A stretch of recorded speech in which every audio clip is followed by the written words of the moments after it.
It's the Miller's View with Rhys, our Rotherham fan. Good evening, Rhys. Good evening, you all right? I'm good. How are you? Right, two draws then. Let's go through them. Let's start with last weekend. First of all, the QPR game. What did you make of it? Yeah, obviously, when I spoke to the last guy, I think he got the scores dead on, didn't he? He reckoned we had a draw. So, yeah, he kind of did, he got us down to a T. Another, like I said, it were quite disappointing, I think, for us. I didn't think, obviously, we expected a bit more out of them than what we had. Again, I think. But like I said, a draw is better than, I'm happy to get the point, the point that we needed, to be fair, than a loss, as it were.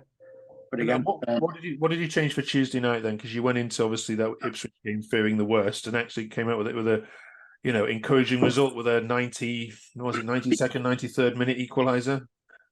Yeah. I mean, obviously, because the last game with Tuesday, wasn't it? The Ipswich game. I don't know. It's just because obviously he started with Nombe. He actually put Nombe on from the start. There were just, I don't know. It just seemed to have been, we were on it a lot more. They were on the defence. They were attacking a lot more pressure than what we previously seen. So unless Matt Taylor's decided to give him a kick up the backside, they seemed to play a lot better. And then speaking to the other fans and that watching the game, watching the game how they played, you wouldn't tell that Ipswich were at the top of the table and Rotherham were at the bottom. You know what I mean? They were very even keel. The early game that we had, the early goal that we had on that game was quite exciting, but we knew we wouldn't be able to keep that up for a long period of time. It's quite difficult for any team, I think. And the last minute goal, I think everyone was up in arms, and then it was quite exciting for the last minute goal. But to be fair to Ipswich, they had quite a big away following in the grounds, which were quite impressive. Yeah. There's been lots of talk about Rotherham and whether to play one up front or two up front, and that one up front hasn't been working. What's your view on that? Is there a need, especially at home, to have now two up top? I mean, like to be fair, I mean, like the second half of the Ipswich game, he tended to, I think, obviously switched out when Nombe came off. He did put Kelly on. I think obviously Hugo were on as well. So he did eventually near the end, he were putting more of attacking side on type thing. But that might be reason why we got that last minute goal, for example. You know what I mean? So whether that is a message to Taylor to let him know that they can have that kind of format, it might be something he's playing around with. I don't know. Yeah. And are there certain players that just need a rest that look tired? I mean, Cafu, Fred, etc. Does he need freshening up this side a little bit? Yeah, I think when I watch the games, I mean, like the last game, Cafu, he tends to be really good, like technical. He's very good at technical football. But when it came to, every time one of the players were trying to, basically go around him all the time, he's not fast on the ball. He's not reactive enough. I think when he's got the ball himself, he's quite good at the little touches every now and then. But when he's defending, it just seemed he wasn't on it. He weren't switched on for some reason. Yeah. Okay. The other thing I wanted to talk to you about was just watching and watching. I watched Rotherham highlights. Obviously, you're there every single game. Yeah. It appears to me that, and correct me if I'm wrong here, but at certain times in many games, your wide players don't seem to want to get it into the box early. They seem to be a team that want to just keep passing it around the box or head it to the corners, keep going wide. Is there an argument for because you've got some really good players in the box, haven't you? You've got some real powerhouses that can win balls, win knockdowns. Yeah. Is it crying out for a new strategy? Whereas if you get the ball out wide, get it in that box, then something could happen. Is there too much football trying to be played? Or am I being unfair? Yeah. I mean, even when I would agree with that point. I mean, when you do watch the games and you're whether we're looking at it from a different perspective than he is, I'm not really sure. Because when we're looking at it like you do when you're watching the highlights or whoever's watching football, you can you've got that foresight to seeing what's happening from that advantage, I suppose. But yeah, I mean, there's a lot of times where they seem to want to just hoof it down to that end, and as long as we're down that end, they don't tend to be really that bothered about anything else.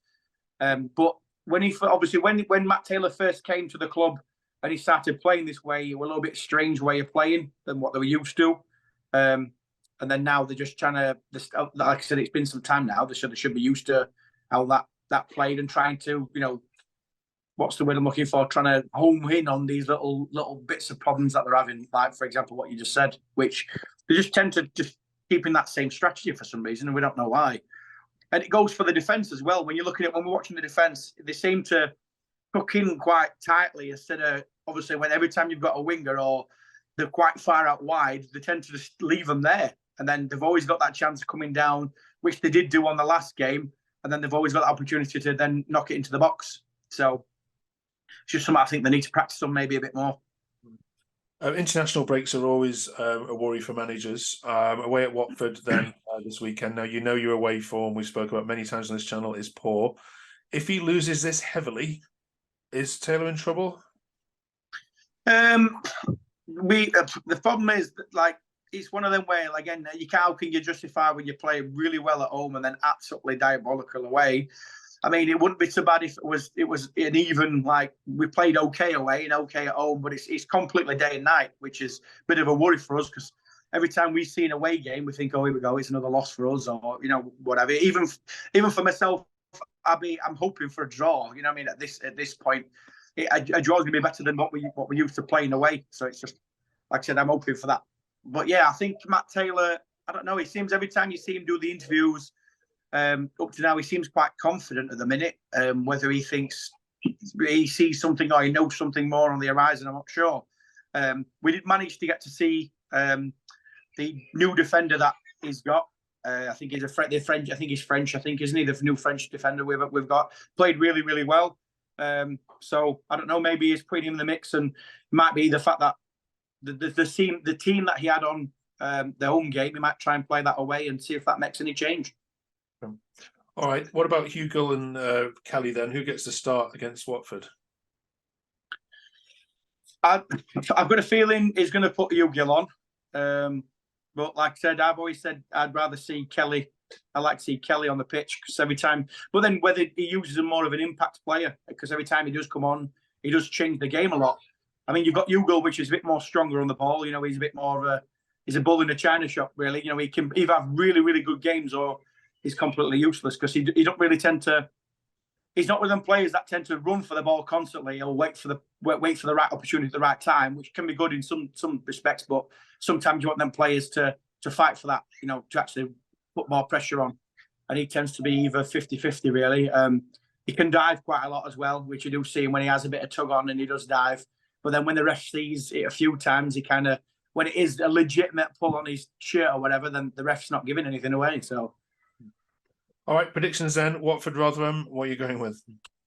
I'm hoping. I'm going to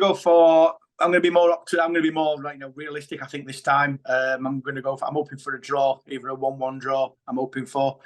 Like I said, I think there will be some goals in there, but I'm praying it's going to be a decent game. Like I said, we're not really good away, so hopefully with a draw, at least it's a point. Yeah, and that pulls us further away from the bottom, hopefully. Yeah, because there's still that gap, isn't there? And you've got to try and drag another team into this, haven't you? Otherwise, it's just going to be a fait accompli with you three going down. But well, good luck. Yeah. We'll see you after the international break. Yeah. Hopefully something. Fingers crossed. Something happy to talk about. All right, cheers, Rhys. All right, cheers. Thank you. Bye. Bye.